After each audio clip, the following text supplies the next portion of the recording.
A floating palace ruled the heavens before vanishing in flames. May 3, 1937. Evening descends over Frankfurt as the hydrogen giant awakens. The Hindenburg lifts skyward, nosing toward the Atlantic with a single destination. New Jersey awaits. 97 souls aboard, split between paying guests and working hands. This floating vessel defies simple classification as any ordinary flying machine you know. Hindenburg represents airship engineering at its absolute peak of achievement and ambition. Stretching 245 meters, it dwarfs modern aviation entirely in sheer scale. Place a Boeing 747 beside it, and witness true dimensional dominance unfold. Even Titanic's legendary hull measured merely 24 meters shorter than this aerial titan. Nazi Germany proclaimed this hydrogen cathedral their sky queen, their untouchable national treasure. Interior accommodations rivaled five-star hotels suspended impossibly among the drifting clouds above. Passengers experienced airborne opulence that modern first-class cabins cannot remotely replicate today. Private sleeping quarters featured real beds, not cramped airline seats packed like sardines. A formal dining hall hosted communal meals served on fine china and crisp linens. The lounge boasted a full-sized grand piano for entertainment during multi-day crossings.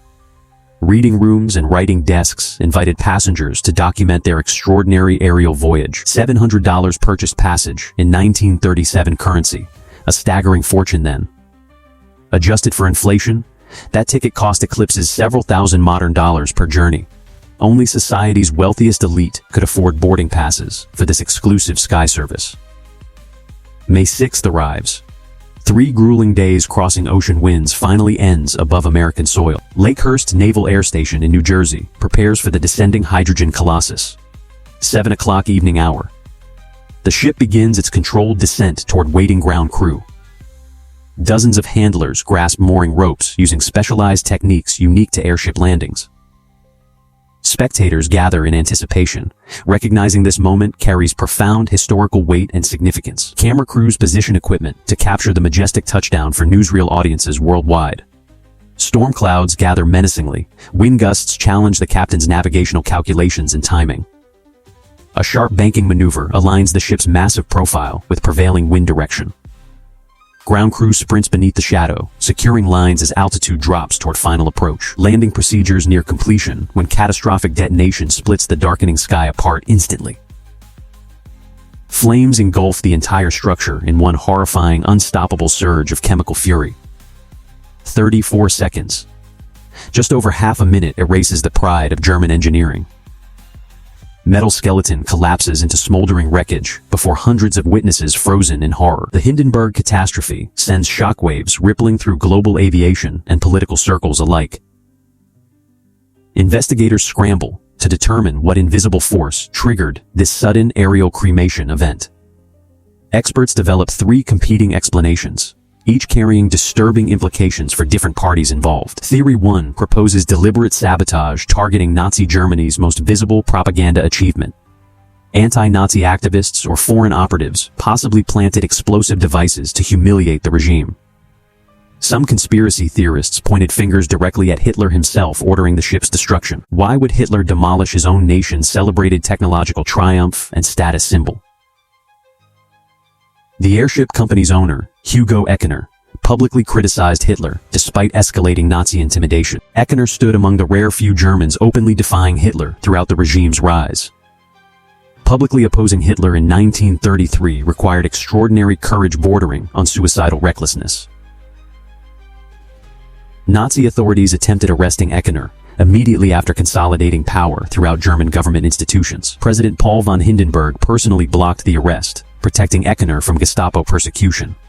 Yes, Germany's president shared the airship's namesake, explaining that particular christening choice clearly. 3 years later, propaganda minister Goebbels demanded Eckener name the airship after Hitler. Eckener refused, instead honoring the deceased president who had shielded him from arrest. Jealousy and revenge potentially motivated Hitler to bomb the ship, destroying Eckener's legacy. Previously, Hitler's regime exploited the Hindenburg's maiden voyage for aggressive Nazi promotional campaigns. Photographs captured Nazi party flags prominently displayed across the airship's massive external surfaces. Eckener enforced rigorous safety protocols until Nazi party cronies replaced qualified technical personnel. Unqualified party loyalists routinely ignored established safety procedures, prioritizing politics over engineering standards. The maiden flight nearly ended catastrophically, with significant structural damage barely avoided mid-air. Heated confrontations erupted between Eckener and Nazi propaganda officials over safety compromises. Theory 2 focuses on atmospheric static electricity accumulating during flight through charged air. Static discharge potentially sparked against the metal framework, igniting hydrogen reserves catastrophically instantly. The sharp turning maneuver may have generated sufficient electrical discharge to trigger ignition. Theory 3 points toward lightning strikes, penetrating the ship during stormy weather conditions. Ominous clouds and electrical storm activity surrounded the landing zone that fatal evening. Lightning bolt impact could have provided the ignition source for the volatile hydrogen payload, which theory holds validity, requires understanding airship technology's historical development and technical limitations. Modern air travel through jet aircraft seems commonplace, but history remembers a different era. 5 centuries ago, humans gazed skyward at birds with desperate envy and imagination. 1500 AD. Observers studied avian flight mechanics, dreaming of human wing attachments. Numerous inventors attempted literally strapping feathered wings to their arms before leaping fatally. 1507. John Damien covered himself with chicken wings and jumped from Scottish Castle.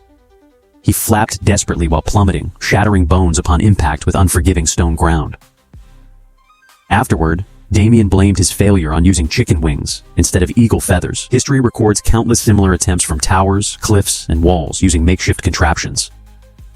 Wings, kites, balloons, every conceivable method was tested through painful trial and error repeatedly. Inventors recognized only 2 viable paths existed for achieving sustained human flight capability.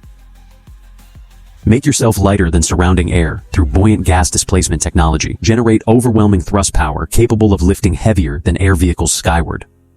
Modern jets and helicopters employ the second method, overpowering gravity through mechanical force. Airships pursued the first path, achieving flight through buoyancy rather than brute propulsion. 1770. French territory. 2 brothers named Montgolfier possessed exceptional creative vision and intellect. Joseph Michel and Jacques Montgolfier, brilliant siblings who observed something peculiar one day. Watching laundry dry above flames, Joseph noticed heat causing fabric to float mysteriously upward. Scale this phenomenon to transport human passengers aloft. Initial experiments used small wooden frames covered entirely with lightweight cloth material carefully. Crumpled burning paper inside generated sufficient heat to lift the entire contraption skyward successfully. Encouraged by success, the brothers immediately constructed progressively larger experimental prototypes rapidly. December 14, 1782. First major test flight launched with expanded model design. Burning wool and hay created such powerful lift that the balloon escaped their control. The runaway balloon traveled 2 kilometers before descending, proving the concept's viable potential. 1783 brought public demonstration before King Louis at his Versailles palace grounds. A duck and rooster served as test pilots, proving living creatures survived airborne journeys. The king granted permission for human passengers after witnessing successful animal flight demonstrations. Thus the hot air balloon entered history as humanity's first true controlled flight vehicle. Jacques Montgolfier became the pioneering individual to ascend skyward inside a balloon successfully. 1850. Small German town.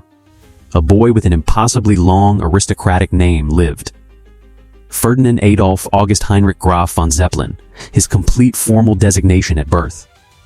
This German youth traveled to America and witnessed the Civil War's military balloon operations. Union Army's aerial reconnaissance balloons fascinated him, sparking lifelong obsession with airship technology. Military advancement increased his rank while deepening his interest in lighter-than-air aviation concepts. 1874. Zeppelin's diary first records detailed airship conceptual designs and technical specifications. Balloon technology had matured considerably by this point, incorporating directional engine propulsion systems. Steam engines and electric motors powered experimental balloons, enabling controlled navigation beyond wind drift. 1891. 52-year-old Zeppelin resigned military service to pursue airship development exclusively. His vision involved multiple internal gas chambers within rigid structural frameworks for superior control. Thank you so much for watching my video.